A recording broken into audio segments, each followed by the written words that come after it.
Selamat siang. Tadi pelantikan saya sebagai Menteri Koperasi dan diamanatkan oleh Pak Presiden bahwa koperasi ini harus menjadi tulang punggung ekonomi Indonesia ke depan. Karena koperasi di Indonesia itu didirikan oleh kakeknya Pak Presiden, Pak Margono Djoyohadikusumo, dan juga bapak beliau Profesor Sumitro Djoyohadikusumo juga penggiat koperasi.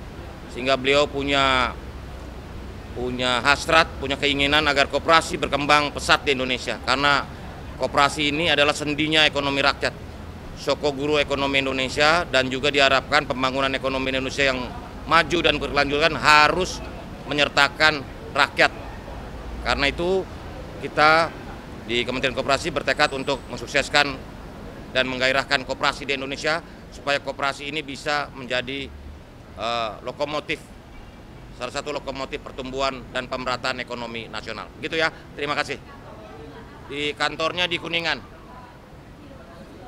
Nanti akan nanti soal birokrasinya, karena ini saya kan ketika ditanya kenapa dipisah koperasi dan UMKM, supaya koperasi ini tidak terkesan UMKM. Karena di seluruh dunia banyak koperasi raksasa, besar-besar. Misalnya Credit Agricole di Perancis itu bank terbesar, nomor 2 terbesar di Perancis, Rabobank di Belanda gitu loh. Kita juga memimpikan ada koperasi yang besar di Indonesia yang solid dengan manfaat sebanyak-banyaknya bagi para anggotanya. Begitu ya. Nah, itu ntar kita salah satu yang kita akan revisi. Karena itu undang-undang tahun 92. Ya. Oke. Terima kasih. Selamat siang.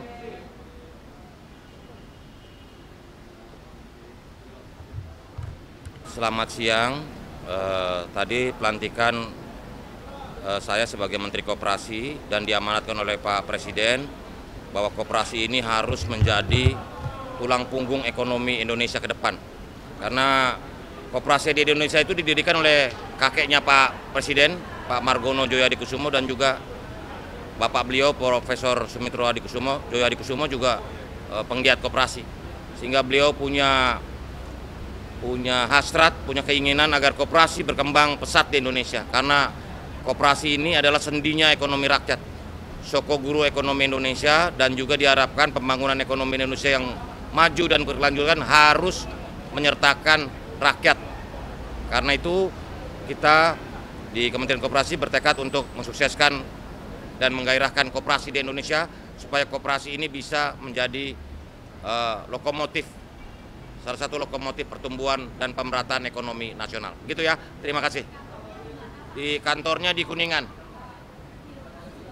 Nanti akan nanti soal birokrasinya, karena ini saya kan ketika ditanya kenapa dipisah koperasi dan UMKM, supaya koperasi ini tidak terkesan UMKM.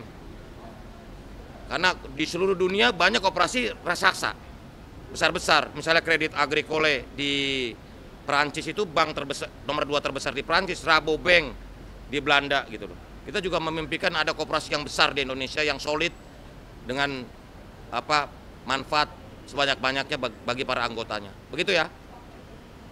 Nah, itu ntar kita salah satu yang kita akan revisi. Karena itu undang-undang tahun 92. Ya. Oke. Terima kasih. Selamat siang.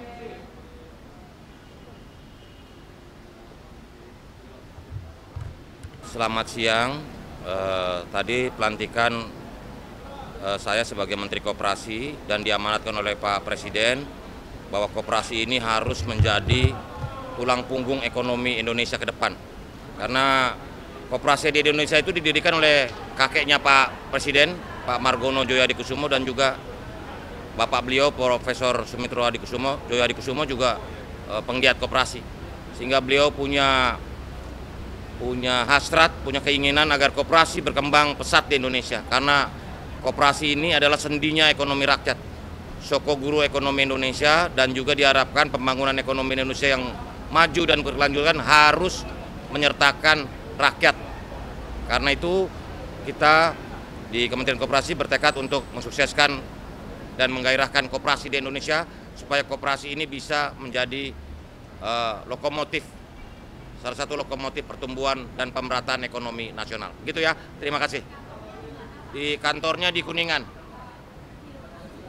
Nanti akan nanti soal birokrasinya, karena ini saya kan ketika ditanya kenapa dipisah koperasi dan UMKM, supaya koperasi ini tidak terkesan UMKM. Karena di seluruh dunia banyak koperasi raksasa, besar-besar. Misalnya Credit Agricole di Perancis itu bank terbesar, nomor 2 terbesar di Perancis, Rabobank di Belanda gitu loh. Kita juga memimpikan ada koperasi yang besar di Indonesia yang solid dengan manfaat sebanyak-banyaknya bagi para anggotanya. Begitu ya. Nah, itu ntar kita salah satu yang kita akan revisi. Karena itu undang-undang tahun 92. Ya. Oke. Terima kasih. Selamat siang.